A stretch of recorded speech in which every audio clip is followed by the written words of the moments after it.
Happy Friday morning. This is Brent with Lykins Motorsports. We're switching gears a little bit. We're waiting on some bolts to come in for our 289 project. I was trying to find some original generator bolts and generator bracket mounting bolts, and needed a few other goodies. So waiting on those parts to come in. In the meantime, we're going to switch back over to our 302 tunnel port. I'm actually, it's early in the morning right now, but I'm getting ready to go pick up the crank here in about an hour from the balance shop. Crank has been balanced and it is ready to go. Just as a quick overview for this engine, this is a service replacement Boss 302 block, and it is fitted with one of my custom hydraulic roller camshafts, calico coated main bearings, ARP studs on the center mains, and factory B2 bolts on the outers. The rotating assembly is an Eagle crankshaft, and we're stuffing the cylinders with these custom Racetech pistons made specifically for the 302 tunnel port head, and these scat I-beam rods. So bearing clearances have all been checked, and right now I'm going to get these the rod caps knocked off the rods right now. Going to get our piston rings washed for the final time and get those on here. Probably won't see much progress today. What I can do is get the crank in the block today, get the pistons and the rods in the block today, the camshaft degreed and piston valve clearance checked. And then at that point, I'll have to order a lot more parts. The block had been decked quite a bit, and what I try to do with tunnel port stuff, since you have push rods going through tubes, and the tubes are really not easy to move around, and they're thin, so you can't grind on them. So I try to restore the deck height back to the factory spec to give myself the best advantage that I can. I do that by hanging the pistons out of the hole by quite a bit. So we're going to need some Cometic head gaskets that are a lot thicker than your normal shelf fiber gasket. So that's why I'm trying to get all this mocked up and see how far exactly to the thou, how far our pistons are out of the hole, so I can get my Cometic gaskets ordered. Most of the time, you won't find Cometic stuff on the shelf. They manufacture stuff in a just-in-time type basis, and a lot of people don't carry inventory. One of my suppliers, one of the warehouses I deal with, will sometimes have some stuff on the shelf, but it's, your typical 4-100 by 40 thousandths gasket or 50 thousandths gasket. So I anticipate having to wait a little bit for Cometic gaskets, but we can get the short block together today and get us to a point where we can make some progress later on. I did get the oil pan ordered. It is the same style oil pan that I have for the 289. It's one of the custom oil pan setups that I use. It looks factory appearing on the outside, but it's got the oil travel gates like a road race pan would have inside, along with some baffling and along with a special oil pump pickup. So factory appearing on the inside, all kinds of cool goodies on the inside. Did I say that right? Factory appearing on the outside, factory. Okay, I'm just gonna stop. You know what I'm saying. All right, so fast forward a couple hours later, sitting here with our crank. The number one main bearing clearance was about a half thou on the tight side.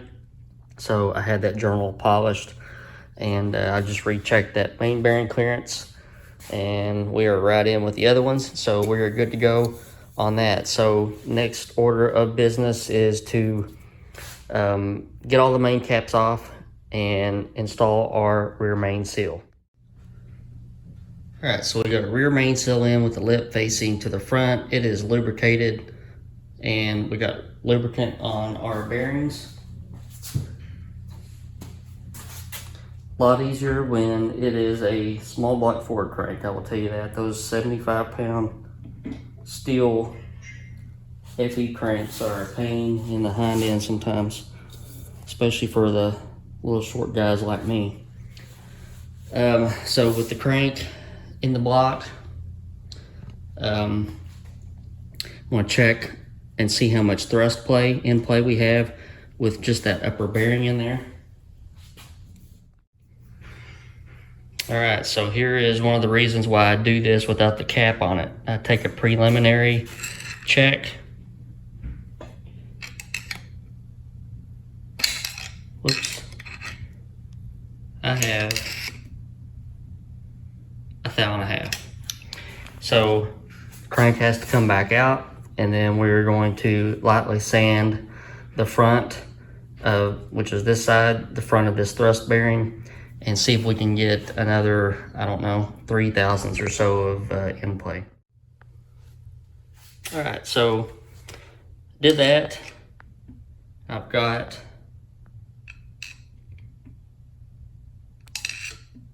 about 4.5, 5 thousandths, which is a good spot to be in, and we're gonna leave it at that. If you have to do that, I would. And I have to do it on probably, I don't know, 10% of the engines that I build. It's not uncommon. It's not really common, but it's not uncommon either. So if you have to do that, just take a nice flat metal or granite surface, put a piece of, I don't know, pretty light grit sandpaper on it, and just lightly sand that thrust bearing, and check your progress, and you'll get there. I expect that I'll have to do the same to the cap side, but this is one of the things that I've learned over the years. You just never go ahead and sling all the caps on it, because inevitably you have a thrust problem and it all has to come back apart. But at this point, I can start putting my main caps on. All right, so I had to take a little bit of a break. I just could not get the rear main seal. I tried 3 different rear main seals.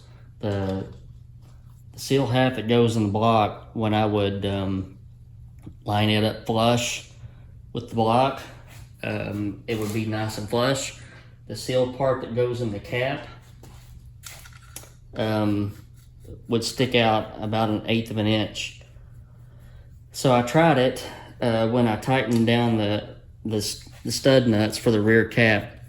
The seal was holding the cap up off the block, so obviously that's not good. As the saying goes, everybody's an engine builder until it's time to do engine builder stuff.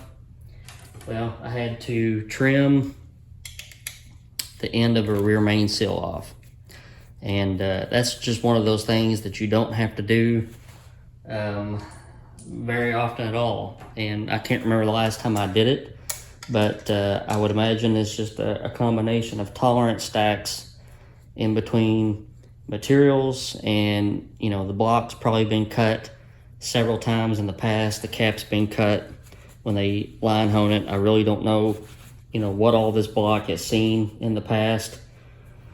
So I did the best I could, and I trimmed the rubber off with a razor blade, and then trimmed the metal part with a little cut-off disc on a Dremel to make sure it didn't get too hot. And it is what it is. So if it leaks, then we'll have to worry about it on the dyno. But that's another part of being a builder. You can take them to the dyno, but you really don't know what's going to happen until you get them there. So I did my best, and we'll see what happens. But right now we're putting on rear main, or I'm sorry, got rear main seal on the brain now. Putting main caps on, and we're gonna get a little bit of torque on these caps. I can't set the thrust cap because the caps are pinned, so you can smack on the snout and the hind end of this crank all you want, it's not going to move. But we're going to get this torque down, and we'll check our in play with the caps torqued down. All right, so these main studs torque at 80. I always start in the middle and work my way out as you would with a head fastener or anything else. I'm starting at 25 pound-feet. We're going to go in roughly 25 pound-feet increments.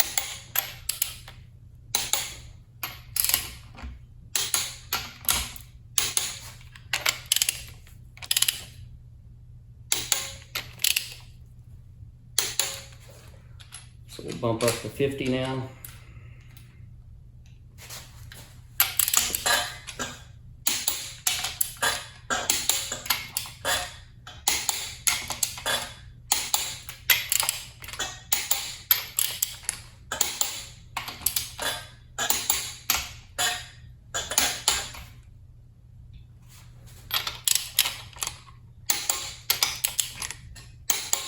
And finally 80.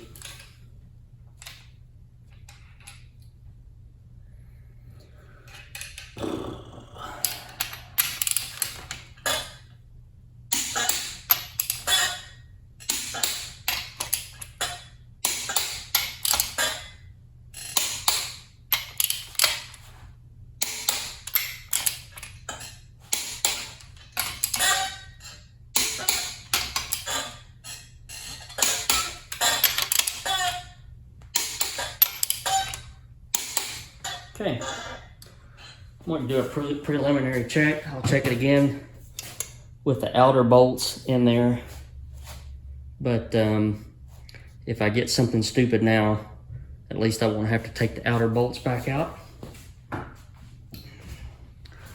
So our dial indicator's still in place.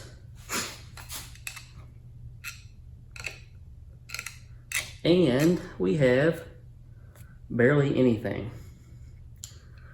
So, you know what that means? Thrust cap comes back off. We gotta do a little sand work. This money, or this build is earning its money. All right, I'm gonna shut the camera off and fix that thrust bearing. All right, it took me 3 tries, but I got it. So we are back to our about 4.5 thousandths that I had with the upper side. So you want the dial indicator to just move freely. You don't want to put pressure on it. So, because look at what I can do with my screwdriver. I can let it go to 0, and I can push, and I can get that extra thou. You don't want that. You're looking for clearance, thrust clearance. So you want a good solid tick, tick, tick between measurements, and when you let off your screwdriver, it should stay, the needle on your dial indicator should stay where it is. So I'm gonna get these outer bolts in and torqued, and then it'll be time to put a piston in. All right, I told you I was gonna get a piston in, but I thought that I was gonna jump in here and get the timing set on so that when the piston does go in, I can get right in there and degree the cam and everything. To this day, I have never had to sand the thrust plate on a small block Ford. This setup did not have any, well, it had 1/1000th barely of cam thrust clearance, and I like to see, man, at least 3 or 4 thousandths. So I had to take it all back apart and sand the thrust plate down, and I've got us about 4th thou on the thrust plate clearance, or on the cam thrust clearance. So this thing is fighting me tooth, hair, and eyeball, and I don't know why. Sometimes you get them like that. Sometimes they go together easy, and sometimes you have to touch every little thing about it. So, Mark, I hope your big engine doesn't do this to me. But we're going to move ahead, and now we're going to get a piston and rod in. Piston and rod is in, finally. It's been a long day. We are exactly 20 out, right on the money. So I'm going to snag a set of 60 thousandths Cometic head gaskets, and we're going to roll on with that. So now it's time to degree the camshaft. All right, so our camshaft is degreed, and if you want to see more about how to do that, check out the last series of videos on the 289 build, which I'm finishing up. It's got a generator on it. Cam is degreed. So here's the thing: if you do the intake center line method and the exhaust, and you check the exhaust center line, and you add those two together and divide it by 2, and the number you get does not equal your lobe separation angle on your cam card, then it's probably a pretty good clue that you need to run the other way of degreeing your cam, which is the valve event method. So I didn't get the LSA that I should have got. It was a degree, like a degree and an 1/8 off. So I did it the other way by chance. And so you're basically, when you do the valve event method, you get the valve events, the intake valve open, the intake valve close, the exhaust valve open, and the exhaust valve close at 50 thousandths. So it was a lot more accurate, and it actually spit out the numbers on the cam card. Where my intake center line is 104.5, which it's advanced, and I really like that because we're dealing with a big intake port, and we need to pull hard on that intake port. So based on that, I'm gonna quit. So the cam is degreed. It is exactly where I need it to be for this engine. And we're going to go on to checking our piston and valve clearance. All right, so here's our result. I'm going to get a razor blade after this thing, and we're going to check. This is going to be a exercise in mathematics as well. I'll explain why here in a second.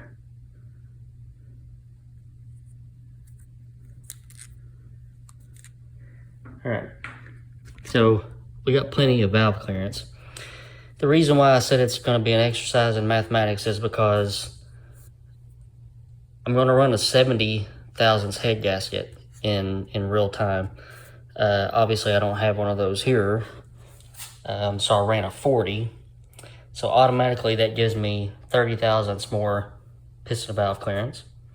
And I used a 1.7 rocker instead of a 1.6, so we were actually measuring about 660 lift instead of 630. So all in all, we can add probably another 60 or 70 thousandths to this, but it's already well adequate. So I'm going to get my calipers, take some measurements, measure radial clearance first. About 160 on the intake side.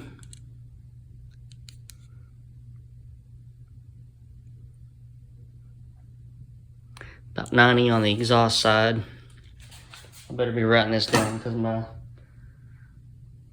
COVID fog brain ain't, I've already forgot it. Let's see, my calipers are showing 90 exhaust. Let's check this again.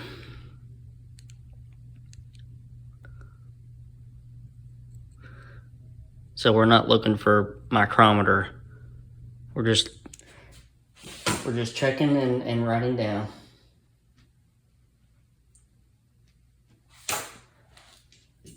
What I meant to say was you don't need a ton of accuracy here.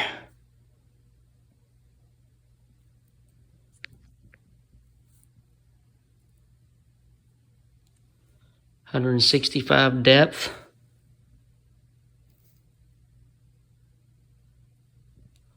169 depth. Okay. So I'm writing this down. All right, so we got our numbers and we can put this to bed. I know I can put the rest of the short block together, and I'm gonna do that tomorrow. All right, we're gonna get back at it this morning. One of the things that I've noticed with COVID is that you just hit these spells and all your energy is just gone. So that's what happened last night. I just was drained for some reason.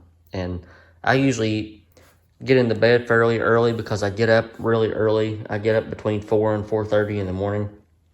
And this morning I slept till 7, and that's just not like me. So I guess that's just the repercussions of the virus. But goal for this morning is to get the rest of the pistons and rods knocked in, get those torqued up, and then get the oil pump on. And I'm pretty much, that'll be about all I can do until the head gaskets come in. I do have the oil pan ordered and having the timing cover glass beaded, so can do that when they come in, get those bolted on. But as far as the rest of the engine assembly, I think we're going to be waiting for a little bit. But we're just pressing on, and we're get the rest of these pistons and rods knocked in. So here's one thing that I will stress when you're cleaning your bores. Just make sure that you clean them until you can scrub and there's nothing on the towel. It takes a lot to get to that point, and sometimes you have to use different cleaners to do that. I'll make a pass with motor oil, sometimes automatic transmission fluid.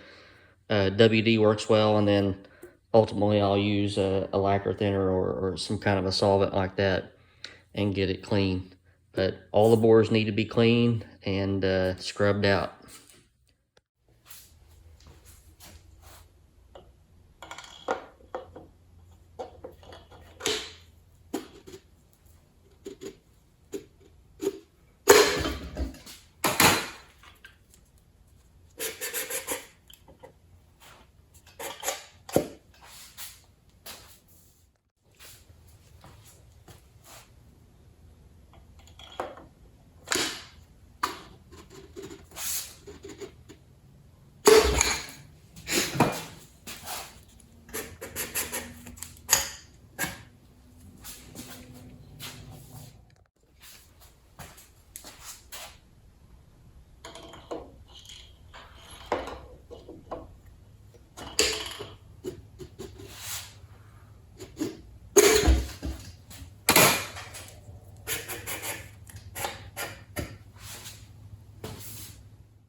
Pistons are all in.